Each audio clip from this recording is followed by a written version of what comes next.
ಸ್ವರ್ಣಲ್ and welcome to YouTube family Kudla Rampe. ನಿಮ್ಗೆಲ್ರಿಗೂ ಕೂಡ ಗೊತ್ತಿರೋ ಹಾಗೆ ಧರ್ಮಸ್ಥಳ ಸೌಜನ್ಯ ಕೇಸ್ 1 ತಿಂಗಳ ಹಿಂದೆ ಸುಪ್ರೀಂ ಕೋರ್ಟ್ನ ಮೆಟ್ಟಲು ಕೂಡ ಏರಿರುವಂಥದ್ದು ಅಂತ ಹೇಳಿದ್ರೆ ಸುಪ್ರೀಂ ಕೋರ್ಟ್ ಸಿಬಿಐ ಮತ್ತು ರಾಜ್ಯ ಸರ್ಕಾರಕ್ಕೆ ನೋಟಿಸ್ ಅನ್ನು ಕೂಡ ಮಾಡಿತ್ತು. ನಿಮ್ಮ ಅಭಿಪ್ರಾಯ ಏನು ಸೌಜನ್ಯ ವಿಚಾರಕ್ಕೆ ಸಂಬಂಧಪಟ್ಟ ಹಾಗೆ ಅಂತೇಳಿ. ನಂತರ ನಿರಂತರವಾಗಿ ಕೊಂದವರು ಯಾರು ಟೀಮ್ ಆಗಿರ್ಬೋದು ಅಥವಾ ಸೌಜನ್ಯಲ ತಾಯಿ ಆಗಿರ್ಬೋದು ಒತ್ತಾಯವನ್ನು ಕೂಡ ಮಾಡಿದ್ರು. ಮರು ತನಿಖೆಗೆ ಯಾವುದೇ ನಮ್ದು ಅಭ್ಯಂತರ ಇಲ್ಲ ಅನ್ನುವಂಥ ಅರ್ಜಿಯನ್ನು ಸಲ್ಲಿಸಿ ಅಂತೇಳಿ ರಾಜ್ಯ ಸರ್ಕಾರಕ್ಕೆ ಮನವಿಯನ್ನು ಕೂಡ ಮಾಡಿದ್ರು. 29/4/2026 ಆರ್ಗ್ಯುಮೆಂಟ್ಗೆ ಡೇಟ್ ಅನ್ನು ಕೂಡ ಕೊಟ್ಟಿದ್ರು. ಆರ್ಗ್ಯುಮೆಂಟ್ ಕೂಡ ಆಗಿರುವಂಥದ್ದು.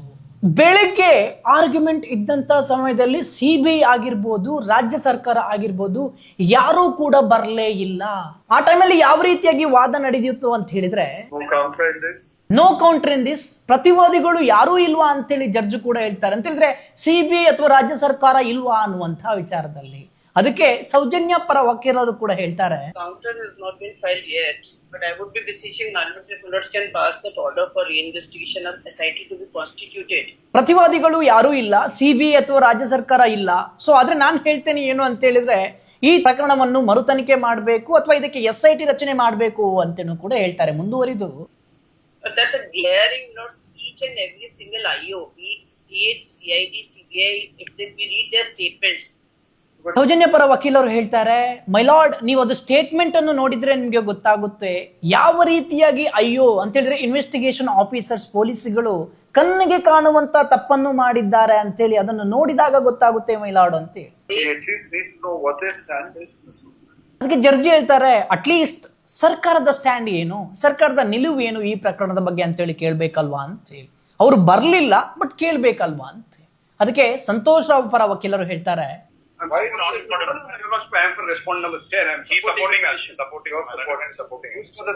ಮೈಲಾರ್ಡ್ ನಾನು ಈ ಕೇಸಿಗೆ ಸಪೋರ್ಟ್ ಮಾಡ್ತೇನೆ ಅಂತ ಹೇಳಿದ್ರೆ ಅವರು ಏನು ಮರು ತನಿಖೆ ಆಗ್ಬೇಕು ಅಥವಾ SIT ರಚನೆ ಆಗ್ಬೇಕು ಅಂತೇಳಿ ಹೇಳ್ತಾ ಇದ್ದಾರೆ. ಸೊ ಅದಕ್ಕೆ ನಮ್ದು ಸಪೋರ್ಟ್ ಇದೆ ಅಂತೇಳಿ. ಮುಂದುವರಿದು ಸಂತೋಷ್ ರಾವ್ ಪರ ವಕೀಲರು ಹೇಳ್ತಾರೆ, ನಾನು ತುಂಬಾ ಕಿರುಕುಳವನ್ನು ಕೂಡ ಅನುಭವಿಸಿದ್ದೀನಿ ಮೈಲಾರ್ಡ್. 6.5 ವರ್ಷಗಳ ಕಾಲ ಜೈಲಲ್ಲಿದ್ದೆ. ನನ್ನನ್ನು ಆರೋಪಿಯನ್ನ ಅಂತ ಹೇಳಿ ಮಾಡಿದ್ರು. ತುಂಬಾ ಕಿರುಕುಳವನ್ನು ಅನುಭವಿಸಿದ್ದೆ ಅನ್ನುವಂತ ವಿಚಾರದಲ್ಲೂ ಕೂಡ ಸಂತೋಷ್ ರಾವ್ ಪರ ವಕೀಲರು ಹೇಳ್ತಾರೆ. ಅದಕ್ಕೆ ಜಡ್ಜ್ ಹೇಳ್ತಾರೆ, I was the one who was appearing for the state. Mr. Naveen Sharma, He accepted notice that day. where is he? Double A had appeared on the last. Others are also represented. Other CBI, and all. 8 and 9 CBI federal. ಎಲ್ಲಿ CBI ಎಲ್ಲಿ ರಾಜ್ಯ ಸರ್ಕಾರ ಅಂತೇಳಿ ಕೇಳ್ತಾ ಇದ್ದಾರೆ judge ರವರು. CBI ಕೇಂದ್ರ ಸರ್ಕಾರ, ಬೇಟಿ ಪಡಾವೋ ಬೇಟಿ ಬಚಾವೋ ರಾಜ್ಯ ಸರ್ಕಾರ, ಹೆಣ್ಣು ಮಕ್ಕಳ ಪರವಾಗಿರುವಂತಹ ಸರ್ಕಾರ ಎಲ್ಲಿದೆ? ಯಾಕೆ ಹೆಣ್ಣು ಮಗಳಿಗೆ ನ್ಯಾಯವನ್ನು ಕೇಳಿಕೊಂಡು ತನ್ನ ತಾಯಿ ಸುಪ್ರೀಂ ಕೋರ್ಟ್ ಮೆಟ್ಟಿಲೇರಿದಾಗ ಸಂತೋಷ್ ರಾವೇ ನಾನು ನಿರಪರಾಧಿ ಅಂತ ಹೇಳಿ ಸುಪ್ರೀಂ ಕೋರ್ಟ್ ಅಲ್ಲಿ ವಾದ ಮಂಡಿಸುವಾಗ ಯಾಕೆ ತಪ್ಪಿಸ್ಕೊಂಡ್ರಿ, ಯಾಕೆ ಹೋಗಿಲ್ಲ? ಅದಕ್ಕೆ ಸೌಜನ್ಯ ಪರ ವಕೀಲರು ಒಂದು ಫೋಟೋವನ್ನು ಕೂಡ ಕೊಡ್ತಾರೆ ಜಡ್ಜಿಗೆ. ಅಂತ ಹೇಳಿದ್ರೆ ಸೌಜನ್ಯ ಆ ಟೈಮಲ್ಲಿ ಯಾವ ರೀತಿಯಾಗಿ ಬಾಡಿ ಇತ್ತು ಅಂತೇಳಿ ಎಕ್ಸ್ಪ್ಲೈನ್ ಮಾಡೋಕೆ ಫೋಟೋವನ್ನು ಕೂಡ ಕೊಡ್ತಾರೆ. Just pass on this photograph. I've asked them to opaque the upper body parts. Despite this, DNA was not done with the clothes she had over her when they recovered the body. Photo ಕೊಟ್ಟಾಗ ಜಡ್ಜಿಗೂ ಕೂಡ ಬೇಸರ ಆಗುತ್ತೆ ಅದನ್ನು ನೋಡಿದಾಗ.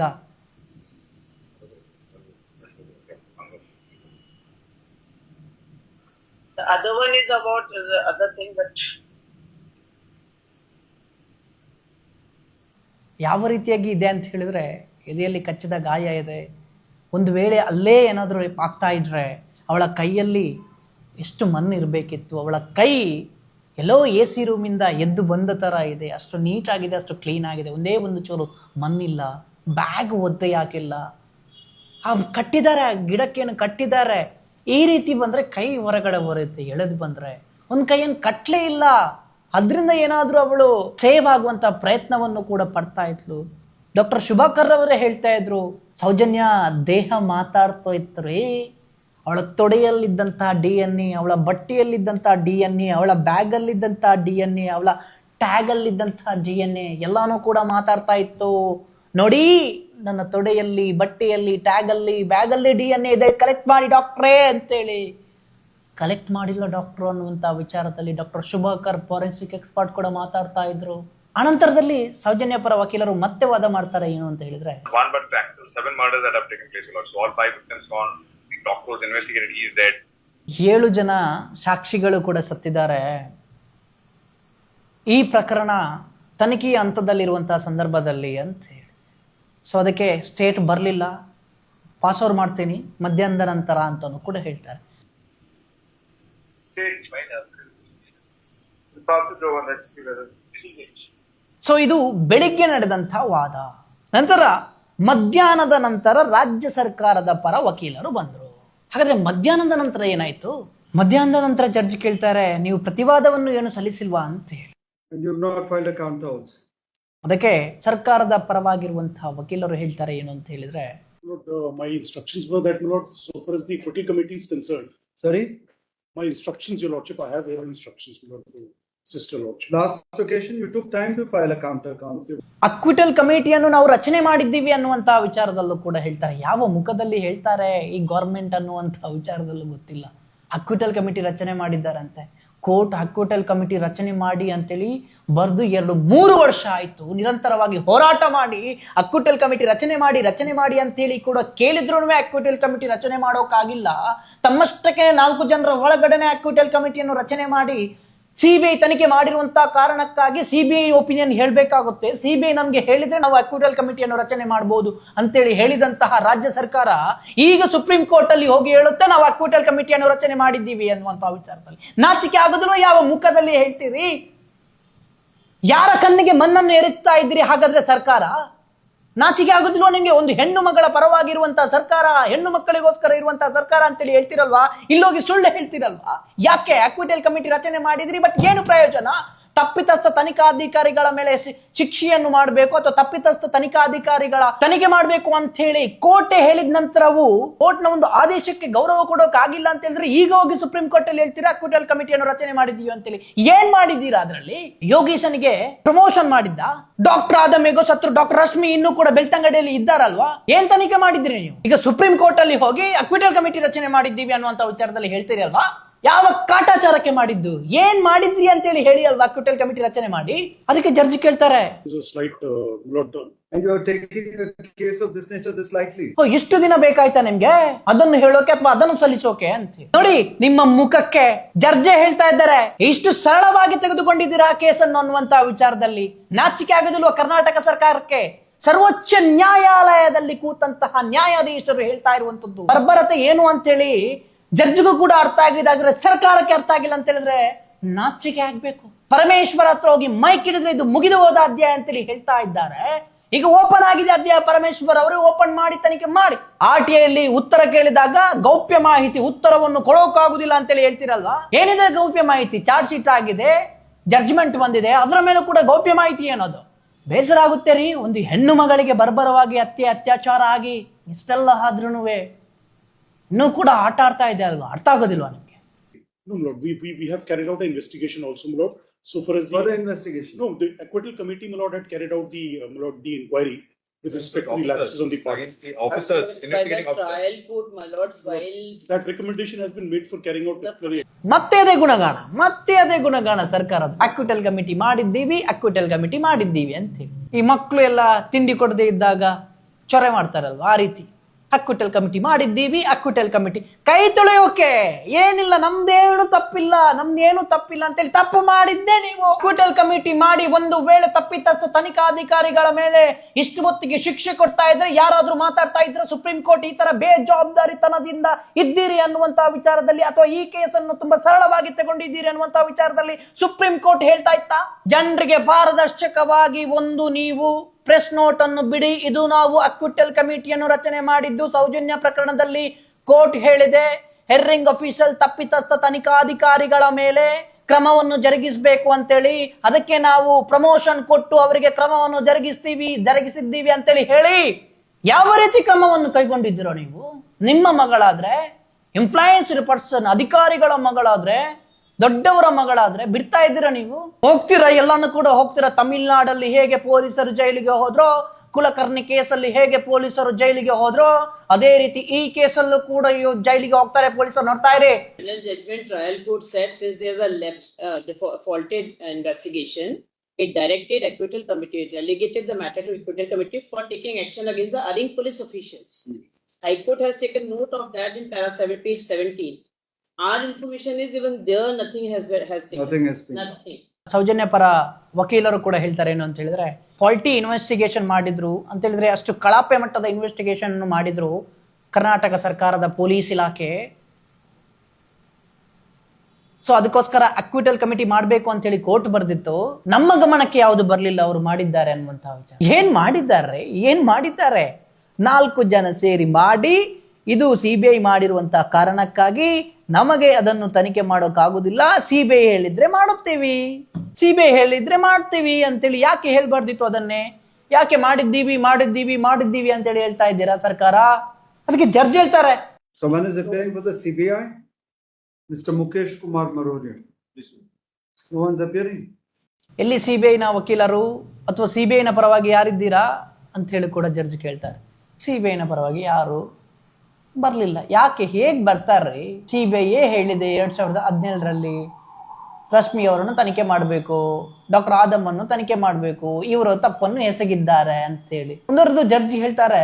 You want investigation through the CBI? No, it's better that the CBI undertakes. CBI also did it. So ನಿಮಗೆ CBI investigation ಬೇಕಾ ಅನ್ನುವಂತಹ ವಿಚಾರದಲ್ಲೂ ಕೂಡ ಜಡ್ಜಿ ಕೇಳ್ತಾರೆ. ಅವ್ರಿಗೆ ಗೊತ್ತಿರೋದಿಲ್ಲ ಇದು ಸಿಬಿಐ ಇನ್ವೆಸ್ಟಿಗೇಷನ್ ಆಗಿದೆ ಅನ್ನುವಂತಹ ವಿಚಾರದಲ್ಲಿ.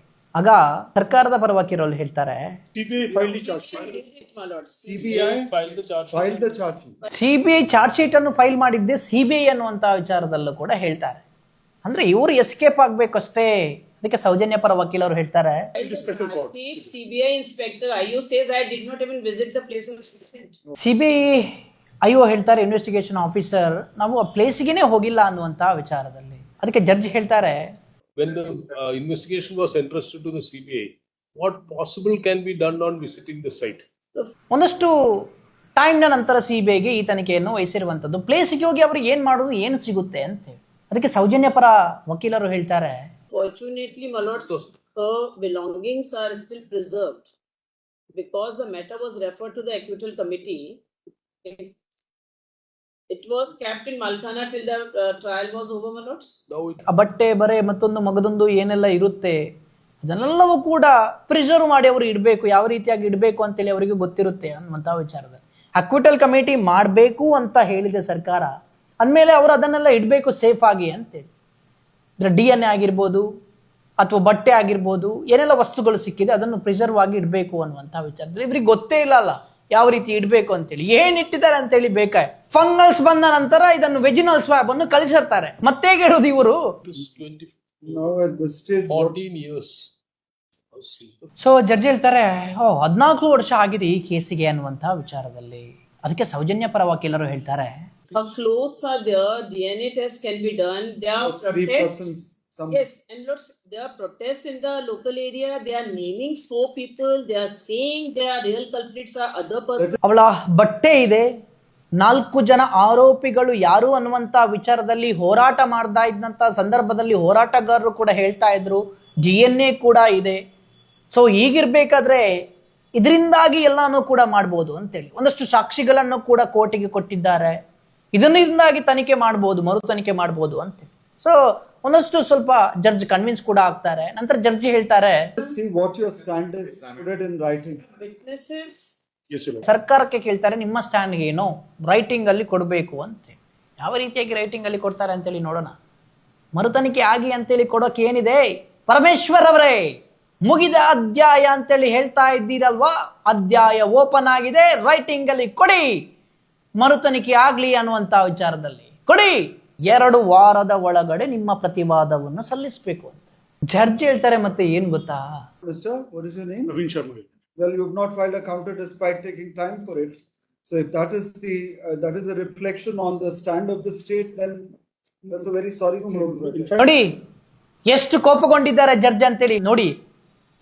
ಇಷ್ಟು ಟೈಮ್ ಕೊಟ್ರು ನಿಮ್ಗೆ ಪ್ರತಿವಾದ ತಿಳಿಸೋಕೆ ಆಗಿಲ್ಲ. ನಿಮ್ಗೆ ಇದ್ರ ಬಗ್ಗೆ ನೀವು ತಲೆನೇ ಕೆಡಿಸಿಕೊಳ್ಳಿಲ್ಲ. ನೀವು ಇದರಿಂದಾಗಿ ನಿಮ್ಮ ಪ್ರತಿಬಿಂಬ ಏನು ಅಂತೇಳಿ ಕಾಣ್ತಾ ಇದೆ ಅನ್ನುವಂತ ವಿಚಾರದಲ್ಲಿ ಹೇಳ್ತಾ ಇದ್ದಾರೆ judge.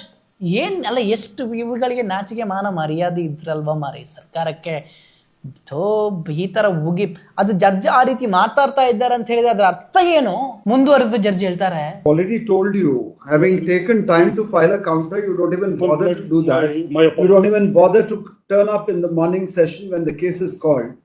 So if this is reflective of the stand of the state, then perhaps My apologies. maybe Mr. Singhvi, it's better that you appear for the state. I appear ಪ್ರತಿವಾದ ಹಾಕೋಕೆ ನಿಮ್ಗೆ ಟೈಮ್ ಸಿಗ್ಲಿಲ್ಲ ಅಂತೇಳಿ ಹೇಳ್ತಾರೆ ಕರ್ನಾಟಕ ಸರ್ಕಾರ ಅಂತ ಹೇಳಿದ್ರೆ ಇದು ಅತ್ಯಂತ ಬೇಜವಾಬ್ದಾರಿತನದ ಮಾತು ಅನ್ನುವಂತ ವಿಚಾರದಲ್ಲಿ. ಸರ್ಕಾರಕ್ಕೆ ನಾಚಿಗೆ ಮಾನ ಮರ್ಯಾದೆ ಅನ್ನುವಂಥದ್ದು ಇದೆಯೇನ್ರಿ? ಈ ರೀತಿಯಾಗಿ ಉಗಿಬೇಕಾ ನಿಮ್ಗೆ ಸುಪ್ರೀಂ ಕೋರ್ಟ್ ಅಲ್ಲಿ? ಬೇಜವಾಬ್ದಾರಿತನ ಸರ್ಕಾರದ ಜವಾಬ್ದಾರಿ ಏನು ಅಂತೇಳಿ ಗೊತ್ತಿಲ್ಲ ಅನ್ನುವಂತ ವಿಚಾರದಲ್ಲಿ ಹೇಳ್ತಾ ಇದ್ದಾರೆ. ಹಾಗಾದ್ರೆ ಜನಗಳು ಯಾವ ರೀತಿಯಾಗಿ ಜವಾಬ್ದಾರಿಯಿಂದ ಇರಬೇಕು? ಸರ್ಕಾರಕ್ಕೇನೆ ಜವಾಬ್ದಾರಿ ಇಲ್ಲ ರೀ. ಜನಗಳು ಇಲಾಖೆ ಯಾವ ರೀತಿ ಜವಾಬ್ದಾರಿಯಿಂದ ಇರಬೇಕು? ಹಾಗಾದ್ರೆ ಸರ್ಕಾರ, ಕರ್ನಾಟಕ ಸರ್ಕಾರ ಉತ್ತರ ಕೊಡಿ. ನಿಮ್ಮ ಗುಣಗಾನ ಆಗ್ತಾ ಇರುವಂತದ್ದು ಸರ್ವೋಚ್ಚ ನ್ಯಾಯಾಲಯದಲ್ಲಿ ದೇಶವೇ ನೋಡ್ತಾ ಇದೆ. ಈ ಸರ್ಕಾರದಿಂದಾಗಿ ನಮ್ಮ ರಾಜ್ಯಕ್ಕೆ ಕೆಟ್ಟ ಹೆಸರು. ಇಂಥ ಸರ್ಕಾರ ಬೇಕಾ? ಇವರುಗಳನ್ನು ನಾವು ಆಯ್ಕೆ ಮಾಡಿದ್ದೀವಲ್ವಾ, ನಮಗೆಷ್ಟು ಜವಾಬ್ದಾರಿ ಇದೆ ಅನ್ನುವಂತ ಪ್ರಶ್ನೆ ಕೂಡ ಮೂಡೋದಿಲ್ವೇ? We have initiated the inquiry, and the inquiry report has directed. we placed the acquittal. Only one submission, the matter was transferred to the CID initially, my lord noted, and then it was transferred to the CBI, who then eventually conducted the investigation. So our role is only with regard to the observation that there will be an acquittal committee formed, and that acquittal committee will look at the... ನೋಡಿ, ಕರ್ನಾಟಕ ಸರ್ಕಾರ ಏನ್ ಮಾಡುತ್ತೆ ಅಂತ ಹೇಳಿದ್ರೆ CBI ಮೇಲೆ ಹಾಕೋಕ್ ಹೋಗುತ್ತೆ. Final charge sheet ಹಾಕಿರುವಂಥದ್ದು ಈ ಪ್ರಕರಣಕ್ಕೆ ಸಂಬಂಧಪಟ್ಟಾಗೆ CBI ನಮ್ದೇನು ತಪ್ಪಿಲ್ಲ, ನಾವು ಅಕ್ವಿಟಲ್ ಕಮಿಟಿ ರಚನೆ ಮಾಡಿದ್ದೀವಿ ಅಂತೇಳಿ. ಏನ್ ಮಾಡಿದ್ದೀರಾ ಸ್ವಾಮಿ? ಅಕ್ವಿಟಲ್ ಕಮಿಟಿ ರಚನೆ ಮಾಡಿ CBI ಮೇಲೆ ಹಾಕ್ತಾ ಇದ್ದಾರೆ ಅವರು. ನಾಡಿದ್ದು CBI ಮಿನಿ ಬಂದ್ರೆ ಖಂಡಿತವಾಗ್ಲೂ CBI ಲೋಕಲ್ ಪೊಲೀಸ್ ಮೇಲೆ ಹಾಕುತ್ತೆ ಅಥವಾ CID ಮೇಲೆ ಹಾಕುತ್ತೆ. ನಮ್ದಲ್ಲ ಇವ್ರದ್ದು ಅಂತೆ. ನಾವು ಆಲ್ರೆಡಿ ಕೊಟ್ಟು ಮಾಡಿದ್ದೇವೆ. ಏನು ಇಲಾಖಾ ತನಿಖೆ ಮಾಡ್ಬೇಕು, ಡಾಕ್ಟರ್ ರಶ್ಮಿ, ಡಾಕ್ಟರ್ ಆದಮನ್ನು ಮಾಡಬೇಕು ಅಂತೇಳಿ ಹೇಳಿದ್ದೀವಿ. ಇವರೇ ಮಾಡಿಲ್ಲ ಅಂತೇಳಿ ಹೇಳ್ತಾರೆ. ಮತ್ತೆ ಹೇಗೇನು ಸರ್ಕಾರಕ್ಕನೆ ಬರುತ್ತೆ? ಯಾವ ರೀತಿ ಇಲಾಖೆ ತನಿಖೆ ಮಾಡಿದ್ದಾರೆ? ಆ ರಾಜು ಮತ್ತೊಬ್ರು ಮಗದೊಬ್ಬ ರಿಟೈರ್ಡ್ ಇದ್ದಾರಲ್ವಾ ಜಡ್ಜ್, ಯಾವ ರೀತಿ ಮಾಡಿದ್ದಾರೆ ಅಂತೇಳಿ ಗೊತ್ತಲ್ವಾ? ಲಾಸ್ಟ್ ಎಪಿಸೋಡ್ ಹೇಳಿದ್ದೇನೆ ನಾನು ಅದನ್ನು. ನೀವು ಅಲ್ಲಿ AC ಕಾರಲ್ಲಿ ಕೂತ್ಕೊಂಡು, AC ಗಾಡಿಯಲ್ಲಿ ಕೂತ್ಕೊಂಡು, AC ಕ್ಯಾಬಿನ್ ಅಲ್ಲಿ ಕೂತ್ಕೊಂಡು ತಿಂಗಳಿಗೆ ಎಷ್ಟು ದುಡ್ಡು, ತಿಂಗಳಿಗೆ ಎಷ್ಟು ಸಂಬಳ, ತಿಂಗಳಿಗೆ ಎಷ್ಟು ಫೋನಿಗೆ ದುಡ್ಡು, ನಿಮ್ಗೆ ಸೆಕ್ಯೂರಿಟಿಯನ್ನು ಕೊಟ್ಟು ನೀವು ಭದ್ರತೆಯಲ್ಲಿ ಇರಬೇಕು, ನಿಮ್ಗೇನು ಆಗ್ಬಾರ್ದು, ನಮ್ಮ ದೇಶವನ್ನು ನಮ್ಮ ರಾಜ್ಯವನ್ನು ರಕ್ಷಿಸೋರು ನೀವುಗಳು, MLAಗಳು, MP ಗಳು, ಸೆಕ್ರೆಟರಿಗಳು, ಸಚಿವರು ಅಂಥೇಳಿ ನಾವು ನಿಮ್ಗೆ ಇಷ್ಟೊಂದು ಫೆಸಿಲಿಟಿ ಕೊಡೋದು ಇದಕ್ಕೆ. ನಾನು ನಿಮ್ಗೆ ಒಂದು ಹೆಣ್ಣು ಮಗಳಿಗೆ ಬರ್ಬರವಾಗಿ ಅತ್ಯಾಚಾರ ಆಗಿ ಎಲ್ಲಾನು ಆಗಿ ಕಾಡಲ್ಲಿ ಬಿಸಾಡಿ ಹೋಗಿದ್ದಾರೆ. ನಿರಂತರವಾಗಿ ಪ್ರೊಟೆಸ್ಟ್ ನಡೀತಾ ಇತ್ತು.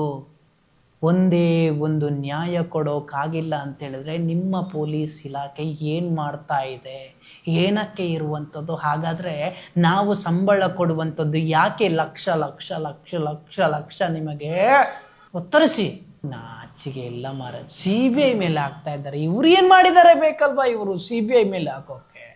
We request Mr. Avishkar Singhvi to appear for the state of Karnataka in this matter and file a counter affidavit within 2 weeks. File a counter, please.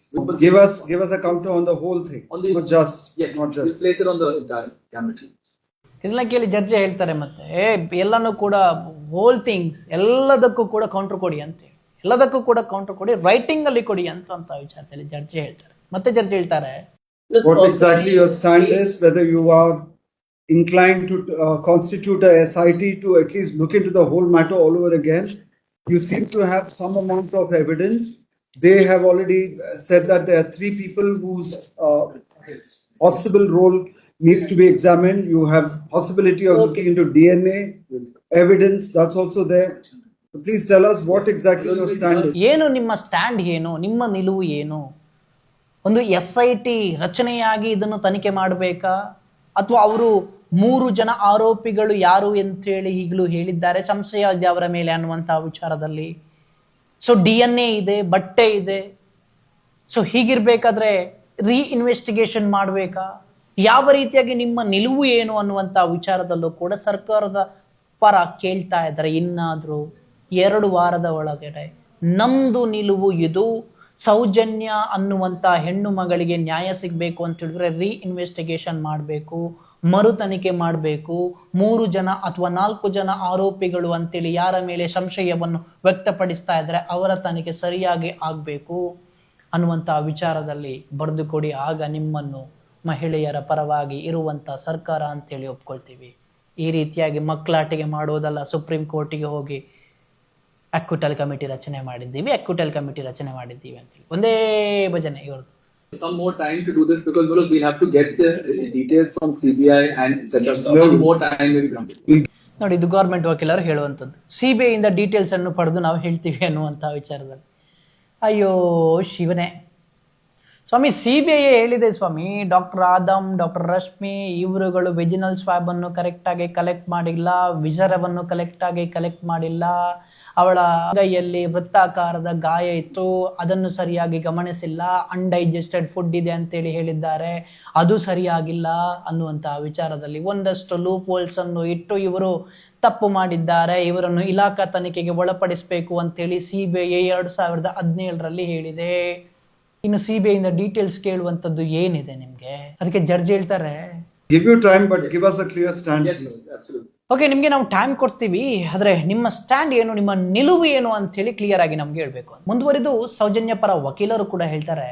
My lords, I have filed an affidavit dated 22nd of April 26. We have given names of the witnesses. Oh. My concern is since names we have given, some witness protection direction is given. We are seeking for an SIT, my lords. Let us see what the state Under the supervision of Based on- retirement of Even your lordship. 14 July. ಏನು ಹೇಳ್ತಾರೆ ಅಂತ ಹೇಳಿದ್ರೆ 2026 April 22ರಂದು ನಾವು ಒಂದಷ್ಟು ಸಾಕ್ಷಿಗಳನ್ನು ಕೂಡ ಕೊಟ್ಟಿದ್ದೀವಿ ಅಂತ ಹೇಳಿದ್ರೆ ಸೌಜನ್ಯ ಪ್ರಕರಣಕ್ಕೆ ಸಂಬಂಧಪಟ್ಟ ಹಾಗೆ ವಿಟ್ನೆಸ್ಗಳನ್ನು ಕೂಡ ಕೊಟ್ಟಿದ್ದೀವಿ. ನಾವು ಅವರಿಗೆ ಪ್ರೊಟೆಕ್ಷನ್ ಬೇಕು, ಮತ್ತೆ ಇದು ತನಿಖೆ ಆಗಬೇಕಾದ್ರೆ SIT ರಚನೆ ಆಗಬೇಕು, ನ್ಯಾಯಾಂಗ ತನಿಖೆ ಆಗಬೇಕು ಅಂತ ಹೇಳಿದ್ರೆ ನ್ಯಾಯಾಧೀಶರ ಸುಪರ್ದಿಯಲ್ಲಿ ಆಗಬೇಕು ಅನ್ನುವಂಥ ವಿಚಾರದಲ್ಲೂ ಕೂಡ ಸೌಜನ್ಯ ಪರ ವಕೀಲರು ಹೇಳ್ತಾರೆ. ನೋಡಿ, ಸೌಜನ್ಯ ಪ್ರಕರಣಕ್ಕೆ ಸಂಬಂಧಪಟ್ಟಾಗೆ ಸಾಕ್ಷಿ ಇದ್ರೆ ಮುಚ್ಚಿದ ಲಕೋಟೆಯಲ್ಲಿ ಕೊಡಿ ಅಂತೇಳಿ ಹೇಳಿದವರು ಈಗ ಸೌಜನ್ಯ ಪ್ರಕರಣಕ್ಕೆ ಸಂಬಂಧಪಟ್ಟಾಗೆ ಸಾಕ್ಷಿಯನ್ನು ಕೊಟ್ಟಿದ್ದಾರೆ. ನೀವುಗಳು ಸಂತೋಷ್ ರಾವೆ ಆರೋಪಿ ಅನ್ನೋದಕ್ಕೆ ಏನ್ ಸಾಕ್ಷಿ ಕೊಡ್ತಾ ಇದ್ದೀರಾ? ಬರ್ಲೇ ಇಲ್ಲ ಬಿಡಿ, ಸಾಕ್ಷಿ ಕೊಡೋದಲ್ಲ, ಬರ್ಲೇ ಇಲ್ಲ. ನೀವು ಜುಲೈ 24ಕ್ಕೆ ಬಂದು ಏನ್ ತಿಪ್ಪರ್ಲಾಗ ಆಗ್ತೀರಾ ಅಂತೇಳಿ ನೋಡ್ಬೇಕು. ಅದಕ್ಕೆ ಸಂತೋಷ್ ರಾವ್ ಪರ ವಕೀಲರು ಹೇಳ್ತಾರೆ, Even expert opinion, lordship, I am incapable of doing that act. So that PW 12 and 14 says that because there is an illness he was suffering from. He's incapable of doing that one. ನೋಡಿ, ನಂಗೆ ಫಿಮೋಸಿಸ್ ಕಾಯಿಲೆ ಇತ್ತು ಅಂತೇಳಿ experts ಹೇಳ್ತಾರೆ, ಮತ್ತೆ ನಾನು ಮಾಡಿದೆ ಅನ್ನುವಂಥ ವಿಚಾರದಲ್ಲೂ ಕೂಡ ಹೇಳ್ತಾರೆ ಅಂತೇಳಿ. ಅಯ್ಯೋ ದೇವರೇ, ಆಕ್ಚುಲಿ ಜಡ್ಜ್ಮೆಂಟ್ ಅಲ್ಲಿ ಬಂದಿರುವಂಥದ್ದು ಏನು ಅಂತ ಹೇಳಿದ್ರೆ, ಈ ಫಿಮೋಸಿಸ್ ಕಾಯಿಲೆ ಅನ್ನುವಂಥ ವಿಚಾರದಲ್ಲಿ ಕೊಟ್ಟಿದ್ದಾರಲ್ವ, ಸಂತೋಷ್ ರಾವ್ಗೆ ಫಿಮೋಸಿಸ್ ಕಾಯಿಲೆ ಇತ್ತು, ಸೊ ಇದರಿಂದಾಗಿ ಅವನಿಗೆ ಮಾಡೋಕ್ಕಾಗಿಲ್ಲ ಅನ್ನುವಂಥ ವಿಚಾರದಲ್ಲಿ ಹೇಳಿದ್ರಲ್ವಾ. ಸೊ ಅದೇ ಈ ಕೇಸ್ ವೋಸ್ಟ್ ಮಾಡಿದೆ ಈ ಕೇಸನ್ನು ಅನ್ನುವಂಥ ವಿಚಾರದಲ್ಲಿ. ಈಗ ಹೇಳ್ಬೋದು ಮಾಬಲ್ ಶೆಟ್ರಿಗೆ ಹೋಗಿ ಅಲ್ಲಿ ನಾನು ಅವನನ್ನು ಏನು ಹೆಗಳ ಮೇಲೆ ಕೂರಿಸಿದೆ, ಅವನು ನನ್ನನ್ನು ಎತ್ತುಕೊಂಡು ಹೋದ, ಹಾಗಾಗಿ ಸೌಜನ್ಯನ್ನು ಮಾಡಿದ್ದು ಇವನೇ ಅಂತೇಳಿ ನಮ್ಗೆ ಗೊತ್ತಾಯ್ತು ಅಂತೇಳಿ ಹೋಗಿ ಮಾಬಲ್ ಶೆಟ್ರೆ CBI ಹತ್ರ ಹೇಳಿ, ನನ್ನನ್ನು ವಿಟ್ನೆಸ್ ಮಾಡಿ ನಾನು ಬರ್ತೀನಿ, ನಾನು ಅವನನ್ನು ಹೆಗಳ ಮೇಲೆ ಎತ್ತುಕೊಂಡು ಹೋಗಿದ್ದೀನಿ, ಹಾಗಾಗಿ ಅವನೇ ಅಂತೇಳಿ ಪ್ರೂವ್ ಆಯ್ತು, ನಾನು ಬಂದು ಸುಪ್ರೀಂ ಕೋರ್ಟ್ ಅಲ್ಲಿ ಸಾಕ್ಷಿಯನ್ನು ಹೇಳುತ್ತೀನಿ ಅಂತೇಳಿ ಹೇಳಿ ಹೋಗಿ ಜುಲೈ 4ಕ್ಕೆ. Now you've been acquitted also. Yes, but ಅದಕ್ಕೆ ಜಡ್ಜ್ ಹೇಳ್ತಾರೆ, ನೀವು ನಿರಪರಾಧಿ ಅಂತೇಳಿ ಪ್ರೂವ್ ಆಗಿದ್ದೀರಿ ಅನ್ನುವಂಥ ವಿಚಾರ. ಅದಕ್ಕೆ ಸಂತೋಷ್ ರಾವ್ ಪರ ವಕೀಲರು ಹೇಳ್ತಾರೆ, that's right. Because I need justice also. I That spent almost 6.5 years. this person S, ಖಂಡಿತ ನಾನು ಅಕ್ಯೂಟ್ ಆಗಿದ್ದೀನಿ, ನಿರಪರಾಧಿ ಆಗಿದ್ದೀನಿ, ನಾನು ಸಂಕಷ್ಟವನ್ನು ಅನುಭವಿಸಿದ್ದೀನಿ, ನನಗೂ ನ್ಯಾಯ ಬೇಕು ಅಂತ ಹೇಳಿ ಅದಕ್ಕೆ ಸೌಜನ್ಯ ಪರ ವಕೀಲರು ಹೇಳ್ತಾರೆ. is angry with the police there because some 20 days back a double murder took place. He was named as an accused even in that, and they closed the matter, didn't even send it for trial. That one also. 20 ದಿನಗಳ ಹಿಂದೆ ಆನೆ ಮಾವುತ ಅನ್ನುವಂಥವರ double murder ಆಗುತ್ತೆ ಅಲ್ವಾ. So ಅದರಲ್ಲೂ ಕೂಡ ಸಂತೋಷ್ ರಾವನ್ನೇ ಆರೋಪಿ ಮಾಡೋಕೆ ನೋಡಿದ್ರು ಅನ್ನುವಂಥ ವಿಚಾರದಲ್ಲಿ ನೋಡಿ ಸುಪ್ರೀಂ ಕೋರ್ಟ್ ಅಲ್ಲಿ ಇದು CBIಗೆ ಗೊತ್ತಾಗಿಲ್ಲ. ಇದು ದೊಡ್ಡ ವಿಚಾರ ಆಕ್ಚುಲಿ. ಏನು ಅಂತ ಹೇಳಿದ್ರೆ 20 ದಿನಗಳ ಹಿಂದೆ ಕೋರ್ಟಿಗೆ ಸಂತೋಷ್ ರಾವ್ನ ಬಟ್ಟೆಗಳನ್ನು ಕೂಡ ಕೊಂಡೋಗ್ತಾರೆ, ಇವನೇ ಮಾಡಿರ್ಬೋದು ಅನ್ನುವಂಥ ವಿಚಾರದಲ್ಲಿ ಸ್ಯಾಂಪಲ್ಗೂ ಕೂಡ ಕಳಿಸ್ತಾರೆ, ಇವನೇ ಆರೋಪಿ ಅಂತೇಳಿ. ಇದು ಸಿಗ್ಲೇ ಇಲ್ಲ CBIಗೆ. CBI ಬಂದು ತನಿಖೆ ಮಾಡಿದ್ದೆ ಸೌಜನ್ಯ ಪ್ರಕರಣದಲ್ಲಿ, ಇದು CBIಗೆ ಗೊತ್ತೇ ಆಗ್ಲಿಲ್ಲ. ಸಂತೋಷ್ ರಾವ್ನೆ ಫಿಕ್ಸ್ ಮಾಡಿ. ಅದಕ್ಕೆ ಜಡ್ಜ್ ಕೇಳ್ತಾರೆ, That other matter. ಓ ಇದು ಮತ್ತೊಂದು ಪ್ರಕರಣವ ಅಂತೇಳಿ. Yes, I was used as a pins to implicate for different offences. We can request to have 6.5 years spent there. Santosh Rao ಪರ ವಕೀಲರು ಹೇಳುವಂಥದ್ದು, ಹೌದು ನನ್ನನ್ನು ಬೇರೆ ಬೇರೆ ಪ್ರಕರಣದಲ್ಲಿ ಸಿಲುಕಿ ಹಾಕುವಂತ ಪ್ರಯತ್ನವನ್ನು ಮಾಡಿದ್ದಾರೆ ಇವರು ಅಂತ. the vacation sometime during May, your lordships. Maybe. Maybe. Because the last 5 witnesses have all why been do you anticipate- mysteriously dead. It's been happening. All 5 witnesses have all been, let's say, mysteriously, let's say, they're all dead. ನೋಡಿ, ಮತ್ತೆ ಸೌಜನ್ಯ ಪರ ವಕೀಲರು ಕೇಳ್ತಾರೆ ಏನು ಅಂತ ಹೇಳಿದ್ರೆ, ಮೇ ಒಳಗಡೆ date ಕೊಡಿ ಅಂತೇಳಿ. ಯಾಕೆ ಅಂತ ಹೇಳಿದ್ರೆ, ಆಲ್ರೆಡಿ ಸೌಜನ್ಯ ಪ್ರಕರಣಕ್ಕೆ ಸಂಬಂಧಪಟ್ಟ ಹಾಗೆ 7 ಜನ ಸತ್ತಿದ್ದಾರೆ. ಸಾಕ್ಷಿಗಳು ವಿಚಾರಣೆ ಹಂತದಲ್ಲಿ ಇರಬೇಕಾದ್ರೆ ಅಂತೇಳಿ, ಸೌಜನ್ಯ ಪ್ರಕರಣ ವಿಚಾರಣೆ ಹಂತದಲ್ಲಿ ಇರಬೇಕಾದ್ರೆ ಸಾಕ್ಷಿಗಳು ಕೂಡ ಸತ್ತಿದ್ದಾರೆ. ನಾವು ಕೊಟ್ಟಿರುವಂಥ ಸಾಕ್ಷಿಗಳು ಕೂಡ ಸಾಯುವಂಥ ಸಾಧ್ಯತೆ ಜಾಸ್ತಿ ಇದೆ. ಹಾಗಾಗಿ ಬೇಗ ಡೇಟ್ ಕೊಡಿ ಅಂತೇಳಿ. ಅದಕ್ಕೆ ಜಡ್ಜ್ ಕೇಳ್ತಾರೆ, Why did you put these people's names on record? ಹಾಗಾದ್ರೆ ಈ ಸಾಕ್ಷಿಗಳನ್ನು ನೀವು ಯಾಕೆ ಇಲ್ಲಿ ಮೆನ್ಷನ್ ಮಾಡಿದ್ದೀರಿ ಅಂತ. And that was That's what I was saying that they should have kept it in a seal cover before for this court in place of actually. 7 deaths have taken place only which are pertaining to this incident. In fact, the doctor who's done the postmortem, he's dead. 5 vital witnesses, they're all dead. ಅದಕ್ಕೆ ಸೌಜನ್ಯ ಪರ ವಕೀಲರು ಹೇಳ್ತಾರೆ, ಅದೇ ಅದನ್ನು seal ಮಾಡಿ ನಾವು ಕೊಟ್ಟಿರುವಂಥದ್ದು ಅದಕ್ಕೇನೆ ಅನ್ನುವಂಥ ವಿಚಾರದಲ್ಲಿ. ಅಂದರೆ ಸೌಜನ್ಯ ಪ್ರಕರಣ ನಡಿಬೇಕಾದ್ರೆ, ವಿಚಾರಣೆ ನಡಿಬೇಕಾದ್ರೆ ಒಂದಷ್ಟು ಸಾಕ್ಷಿಗಳು ಯಾರೆಲ್ಲ ಇದ್ರು ಅವರೆಲ್ಲ ಕೂಡ ಡೆತ್ ಆದರು ಅಂತೇಳಿ. ಹರೀಶ್ ಮಡಿವಾಳ ಅನ್ನುವಂಥ ಒಬ್ಬ ಸಾಕ್ಷಿ ಇದ್ದ, ಹತ್ತಿರದಿಂದ ನೋಡಿದ್ದವನು ಅನ್ನುವಂಥ ವಿಚಾರದಲ್ಲೂ ಕೂಡ ಹೇಳ್ತಾ ಇದ್ರು. ಬಟ್ ಹರೀಶ್ ಮಡಿವಾಳ ಒಬ್ಬ ಆಕ್ಸಿಡೆಂಟಲ್ಲಿ ಸತ್ತೋಗ್ತಾನೆ. ಯಾರೋ ಹೋಗಿ ಕಂಪ್ಲೇಂಟನ್ನು ಕೊಡ್ತಾನೆ ರೀ. ಅವನಿಗೆ ಕಾಲ್ ಖುದ್ದಾಗಿ ನಾನೇ ಕಾಲ್ ಮಾಡಿ ಕೇಳಿದಾಗ, ನಂಗೆ ಗೊತ್ತಿಲ್ಲ ಸರ್, ಅನ್ನ ಛತ್ರದಿಂದ ಹೋಗೋಕೆ ಹೇಳಿದರು, ಸೊ ಹಾಗೆ ನಾನು ಹೋದೆ, ಸೈನ್ ಹಾಕಿ ಬಂದೆ, ನನಗೇನು ಎತ್ತ ಅಂತೇಳಿ ಗೊತ್ತೇ ಇಲ್ಲ ಅಂತೇಳಿ. ಹರೀಶ್ ಮಡಿವಾಳನ ವಿಚಾರದಲ್ಲಿ ಎಲ್ಲ ಬರುತ್ತೆ ಮುಂದಿನ. ಅದಕ್ಕೆ ಸಂತೋಷ್ ರಾವ್ ಪರ ವಕೀಲರು ಹೇಳ್ತಾರೆ ಏನು ಅಂತ ಹೇಳಿದ್ರೆ, Not only victim, also accused also need justice. I was there behind the bar for 6.5 It's just a years. case where without doing investigation anything. has It's a taken. clinically proven fact. ಬರೀ ಸಂತ್ರಸ್ತರಿಗೆ ನ್ಯಾಯ ಸಿಗುವಂಥದ್ದಲ್ಲ, ನನಗೂ ಕೂಡ ನ್ಯಾಯ ಸಿಗಬೇಕು. ನಾನು 6.5 ವರ್ಷ ಕಷ್ಟಪಟ್ಟಿದ್ದೀನಿ, ಸಂಕಷ್ಟಪಟ್ಟಿದ್ದೀನಿ, ಸುಮ್ಮನೆ ನನ್ನನ್ನು ಜೈಲಿನಲ್ಲಿ ಕೂರಿಸಿದ್ದಾರೆ, ನನಗೂ ಕೂಡ ನ್ಯಾಯ ಬೇಕು ಅಂತೇಳಿ ಸಂತೋಷ್ ರಾವ್ ಕೇಳ್ತಾ ಇದ್ದಾನೆ. ಸುಪ್ರೀಂ ಕೋರ್ಟ್ಗೆ ಹೋಗಿ CBI ಆಗಿರ್ಬೋದು, CID ಆಗಿರ್ಬೋದು, ರಾಜ್ಯ ಸರ್ಕಾರ ಆಗಿರ್ಬೋದು, ಲೋಕಲ್ ಪೊಲೀಸ್ ಆಗಿರ್ಬೋದು, ಅಥವಾ ಸಂತೋಷ್ ರಾವೇ ಮಾಡಿದ್ದಾನೆ ಅಂತೇಳಿ ಪುಂಖವಾಗಿ ಪುಂಕ್ತಾ ಇದ್ದಂತಹ ಗಿರಾಕಿಗಳಾಗಿರ್ಬೋದು, ಹೋಗಿ ಪ್ರೂವ್ ಮಾಡಿ. ಈಗ ಸಂತೋಷ್ ರಾವೇ ಹೋಗಿ ಹೇಳ್ತಾ ಇದ್ದೇನೆ ನಾನು ನಿರಪರಾಧಿ ಅನ್ನುವಂಥ ವಿಚಾರದಲ್ಲಿ ಸುಪ್ರೀಂ ಕೋರ್ಟಲ್ಲಿ ಹೋಗಿ ಸಂತೋಷ್ ರಾವನ್ನು ಪ್ರೂವ್ ಮಾಡಿ ಅವನನ್ನು ಗಲ್ಲಿಗೇರಿಸಿ ದಯಮಾಡಿ ಲಾಸ್ಟ್ ಆಪ್ಷನ್ ಇರುವಂಥದ್ದು. ಇಲ್ಲಂತ ಹೇಳಿದ್ರೆ ನೀವೇ ಎಲ್ಲಾದ್ರೂ ಆರೋದು ಒಳ್ಳೇದು. ಮುಂದುವರೆದು ಜಡ್ಜ್ ಹೇಳ್ತಾರೆ, Adequate protection is given to the persons who have been named as possible witnesses in the additional affidavit filed by the petitioner. That is, the persons named as serial numbers 12 to 19. My lords, please. ಸಾಕ್ಷಿಗಳಿಗೆ ಭದ್ರತೆಯನ್ನು ಕೊಡಬೇಕು ಅನ್ನುವಂಥ ವಿಚಾರದಲ್ಲಿ, which means ಕೋರ್ಟಿಗೆ complete ಆಗಿ convince ಆಗಿದೆ, ರಾಜ್ಯ ಸರ್ಕಾರ ತಪ್ಪು ಮಾಡಿದೆ, CBI ಕೂಡ ಏನೋ ಮಾಡಿದೆ, ಬರಲಿಲ್ಲ, ಇನ್ನು ನೋಡಬೇಕು ಯಾವ ರೀತಿಯಾಗಿ ತಪ್ಪು ಮಾಡಿದೆ ಅನ್ನುವಂಥ ವಿಚಾರದಲ್ಲಿ. ಅದು ಅಲ್ಲದೆ ಸಾಕ್ಷಿಗಳು ಇದ್ದಾರೆ, ಸಾಕ್ಷಿಗಳನ್ನು ಕೂಡ ಸಾಯಿಸಿದ್ದಾರೆ, ಇರುವಂಥ ಸಾಕ್ಷಿಗಳು ಕೂಡ ಉಳಿಯುವಂಥದ್ದು ಕಷ್ಟ ಅಂತೇಳಿ ಕೋರ್ಟಿಗೆ ಕಂಪ್ಲೀಟಾಗಿ ಕನ್ವಿನ್ಸ್ ಆಗಿ ಅವರುಗಳಿಗೆ ಭದ್ರತೆಯನ್ನು ನೀಡಬೇಕು ಅಂತಲೂ ಕೂಡ ಹೇಳ್ತಾರೆ ಸಾಕ್ಷಿಗಳಿಗೆ. ಇದೆ ಮುಂದೆ ಮಾರಿ ಹಬ್ಬ. ಅದಕ್ಕೆ ಸರ್ಕಾರದ ಪರ ವಕೀಲರು ಏನು ಹೇಳ್ತಾರೆ ಅಂತ ಹೇಳಿದ್ರೆ, May I submit the lordship? CBI will also be required to file in counter because CBI has already they had filed the filed. charge sheet. ಮತ್ತೆ ಅದೇ ನಮ್ದೇನು ತಪ್ಪಿಲ್ಲ, CBI ಚಾರ್ಜ್ ಶೀಟ್ ಫೈಲ್ ಮಾಡಿದ್ದು ಅಂತೇಳಿ, CBI ಚಾರ್ಜ್ ಶೀಟ್ ಫೈಲ್ ಮಾಡಿದ್ದು, ನಮ್ದೇನು ತಪ್ಪಿಲ್ಲ ಅಂತೇಳಿ. ಅಯ್ಯೋ ದೇವರೇ, ನಿಮ್ದು ತಪ್ಪಿಲ್ಲ ಅಂತೇಳಿ ಹೇಳ್ತೀರಲ್ವಾ, ಹಾಗಾದ್ರೆ ನೀವು ಸರಿ ಏನನ್ನು ಮಾಡಿದ್ದೀರಿ ಅದನ್ನ ಹೇಳಿ. ನಿಮ್ದು ತಪ್ಪಿಲ್ಲ ಅಂತೇಳಿ ಹೇಳ್ತಿದ್ರೆ ಓಕೆ, ನೀವು ಸರಿ ಏನು ಮಾಡಿದ್ದೀರಿ ಸೌಜನ್ಯ ಪ್ರಕರಣಕ್ಕೆ ಸಂಬಂಧಪಟ್ಟಾಗಿ ಹೇಳಿ. ಅದನ್ನು ಹೇಳೋಕೆ ಏನಿಲ್ಲ ಅಂತ ಹೇಳಿದ್ರೆ ಏನ್ ಹೇಳ್ತೀರಾ ನೀವು, ಬರೀ ತಪ್ಪಿಲ್ಲ ಅಂತೇನೆ ಹೇಳ್ಬೇಕಲ್ವಾ. ಅದಕ್ಕೆ ಜಡ್ಜ್ ಹೇಳ್ತಾರೆ ಏನು ಅಂತ ಹೇಳಿದ್ರೆ, CBI has served, but your conduct has not been inspiring either. You personally. CBI ಇರಲಿ ಸರ್, ಪರ್ಸ್ನಲಿ ವೈಯಕ್ತಿಕವಾಗಿ ನಿಮ್ಮ ವರ್ತನೆ ಸರಿ ಇಲ್ಲ ಅನ್ನುವಂಥ ವಿಚಾರದಲ್ಲೂ ಕೂಡ ತರಾಟೆಗೆ ತೆಗೆದುಕೊಳ್ಳುತ್ತೆ. ಸರ್ಕಾರ ಗುಣಗಾನ ಆಗ್ತಾ ಇದೆ ನೋಡಿ ನಿಮ್ಮದು ಸುಪ್ರೀಂ ಕೋರ್ಟಲ್ಲಿ. ಕಡೆಗೆ ಸಾರಿ ಮೈ ಲಾರ್ಡ್ ಅಂತಾನು ಕೂಡ ಸರ್ಕಾರ ಕೇಳುತ್ತೆ. Lord, I apologize for that. There was some ಕಡೆಯದಾಗಿ ಜುಲೈ 14ಕ್ಕೆ ಡೇಟನ್ನು ಕೂಡ ಕೊಡ್ತಾರೆ. ಯಾವ ರೀತಿಯಾಗಿ ವಾದವನ್ನು ಮಂಡಿಸ್ತಾರೆ CBI ಅಥವಾ ರಾಜ್ಯ ಸರ್ಕಾರದ ನಿಲುವು ಏನಿರುತ್ತೆ? ಕೋರ್ಟ್ಗೆ ಕನ್ವಿನ್ಸ್ ಆಗಿದೆ ಇದರಲ್ಲಿ ತಪ್ಪು ನಡೆದಿದೆ ಅನ್ನುವಂಥ ವಿಚಾರದಲ್ಲಿ ಕನ್ವಿನ್ಸ್ ಆಗಲೇಬೇಕು. ಯಾಕಂತ ಹೇಳಿದ್ರೆ ಮೊದಲನೇದಾಗಿ ಸೌಜನ್ಯ ಪ್ರಕರಣ ನಡೆದಂಥ ಸಮಯದಲ್ಲಿ ಜಡ್ಜ್ಮೆಂಟ್ ಬಂದಾಗ ಕೆಲ ನ್ಯಾಯಾಲಯ ಕೂಡ ಹೇಳಿರುವಂಥದ್ದು ಅಕ್ಯೂಟಲ್ ಕಮಿಟಿ ರಚನೆ ಮಾಡಿ ಇದರಲ್ಲಿ ತನಿಖಾಧಿಕಾರಿಗಳು ತಪ್ಪು ಮಾಡಿದ್ದಾರೆ, ಅವರಿಗೆ ಶಿಕ್ಷೆ ಕೊಡಬೇಕು ಅಂತ ಹೇಳಿ ಕೂಡ ಕೆಲ ನ್ಯಾಯಾಲಯ ಹೇಳಿದೆ. ಆನಂತರ ಹೈಕೋರ್ಟ್ಗೆ ಅಪೀಲ್ ಹೋಗಿರುವಂಥದ್ದು ಯಾರು ಅಂತ ಹೇಳಿದ್ರೆ ಇದೇ CBI. 90 ದಿನಗಳ ನಂತರ ಹೋಗಿರುವಂಥದ್ದು ಹೈಕೋರ್ಟ್ಗೆ ಅಪೀಲ್. ಆಪ್ಷನ್ ಇರುವಂಥದ್ದು 90 ದಿನಗಳ ಹೊರಗಡೆ ಏನಾದರೂ ಈ ಕೋರ್ಟ್ ಸರಿಯಾಗಿ ನಮಗೆ ಜಡ್ಜ್ಮೆಂಟ್ ಕೊಡಲಿಲ್ಲ ಅಂತ ಹೇಳಿದ್ರೆ ನಾವು ಮೇಲ್ಮನವಿ ಹೋಗ್ಬೋದು. ಯಾವ ರೀತಿ ಅಂತ ಹೇಳಿದ್ರೆ 90 ದಿನಗಳ ಒಳಗಡೆ. ಇವರು 90 ದಿನದ ನಂತರ ಹೋಗಿರುವಂಥದ್ದು. ಯಾಕೆಂತ ಹೇಳಿದ್ರೆ ಹೋರಾಟ ತೀವ್ರ ಆಗ್ತಾ ಬಂತು, ಹೋರಾಟವನ್ನು ನಿಲ್ಲಿಸಬೇಕು ಅನ್ನುವಂಥ ವಿಚಾರದಲ್ಲಿ. ಅಲ್ಲಿ ಮೇಲ್ಮನವಿ ಏನು ಹೋದ್ರು ಅಂತ ಹೇಳಿದ್ರೆ ಇವರು ಸಂತೋಷವೇ ಆರೋಪಿ, ನಮ್ಮಲ್ಲಿ ಸಾಕ್ಷಿ ಇದೆ ಅಂತೇಳಿ ಅಲ್ಲಿ ಸಾಕ್ಷಿ ಏನು ಮಣ್ಣಂಗಟ್ಟೆ ಕೊಡೋಕ್ಕಾಗಲ್ಲ. ಮತ್ತೆ ಹೈಕೋರ್ಟ್ ಇಬ್ಬರಿಗೆ ಹೋಗ್ದಿದೆ ಏನು ಅಂತ ಹೇಳಿದ್ರೆ ಬೊಬ್ಬೆ ಹಾಕಿದ್ರು ಹೋರಾಟಗಾರರು ಅಕ್ವಿಟಲ್ ಕಮಿಟಿ ರಚನೆ ಮಾಡಿ ತಪ್ಪಿತಸ್ಥ ತನಿಖಾಧಿಕಾರಿಗಳ ಮೇಲೆ ಶಿಕ್ಷೆಯನ್ನು ಕೊಡಿ ಅಂತ ಮಾಡಲಿಲ್ಲ. ನಂತರದಲ್ಲಿ ಕೋರ್ಟೇ ಆರ್ಡರ್ ಮಾಡಿದ್ದಕ್ಕಾಗಿ ಪ್ರೆಷರ್ ಹಾಕಿ ಇವರ ಒಳಗಡೆನೇ ಒಂದು ಅಕ್ವಿಟಲ್ ಕಮಿಟಿ ಮಾಡ್ತಾರೆ 4 ಜನ.